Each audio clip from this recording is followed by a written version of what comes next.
asalaamaaleykum yéen mbokk internet yi nga xamante ni yéen a baaxoo di suivre seen chaîne Lion SN tey na ñuy dikk ak yéen ci xibaar bu yees ñeel coowal Adji Sarr ak Ousmane Sonko di nag ay révélation la boo xam ne journaliste bii di Pape Sané moo ko def moom Pape Sané mi ngi xamle ni daal état bi dafa jël décision réintégré waat kii di capitaine Touré ci biir gendarmerie bi loolu nag nee na li ko waral du leneen lu dul empêché ko rek moom capitaine Touré mu daal di témoigner ci dossier bi ndax xam na ñoo capitaine Touré moom dafa xam lu baree bari ci mbir mi ndax à la base moom lañ joxoon enquête ba moom mu koy diligenté di leeral mbir yi ba sax lu baree bari ca la leere ci mbir mu Adji Sarr ndax ca bés ba moom moo ko entendroon te ci ginnaaw bi sax la xamle ni Adji Sarr bi mu noppee ci mbir moom la ko laaj ndax rek moom bu mbir yi paree ndax du ci am benn problème ci la ko ne woon bu fekkee ni yaay wax dëgg daal doo ci am benn problème waaye it moom moo ko santoon ngir mu dem ci hôpital principal ngir mën a am certificat médical bi foofu ngir prouver ne viol am na ca gannaaw ga rek la Adji Sarr daal di demee fële ci hôpital général bu Grand Yoff moom mii di capitaine Touré mu amoon ay dut yu bëree bëri ci mbir mi ba tax na mu toppoon enquête bi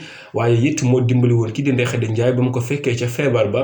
ca la bañee sax yenn yi ko ay supérieuram santoon jëm ci mbir mi gannaaw ga ñu daal di koy mujjee rajee moom sax ci la daal di génnee foofu daal di tàmbali woon di joxe ay cours fële ca IAM daal di def reconversion professionnelle waaye nag mu mel ni rek mbir moomu daal neexul état bi benn yoon dañoo pare rek ñoom ngir réintégré waat ko ci biir gendarmerie bi ngir daal di bañ ko empêché ko mu daal di témoigner ci mbir mi loolu la journaliste bi di Pape Sané daal di xamle. leneen di ci yees moo di confrontation bi war a am diggante Ndeye Khady Ndiaye ak Adji Sarr confrontation boobu nag mi ngi am suba ci jeudi bi ñoom ñaar ñu war leen dajale devant le juge ñu war a leeral lu jëm ci mbir mi ndax kat ñoom ñaar seen ay version dafa wuute lool bu Adji Sarr demee dans le sens du viol moom Ndeye Khady Ndiaye moom dafa dàq loolee ba noppi moom mais Adji Sarr daf ko accusé woon daal di koy xamal ni daal moom dafa bokk ci mbir mi te yëgoon na ko depuis le début waaye rek dafa jël tànkam teg ko ca loolu nag Ndeye Khady Ndiaye bañ ko ba tëdd ci suuf daal di xamal ne kii di Adji Sarr daf ko sosal ndax moom taxul ci loolee te lu musu faa am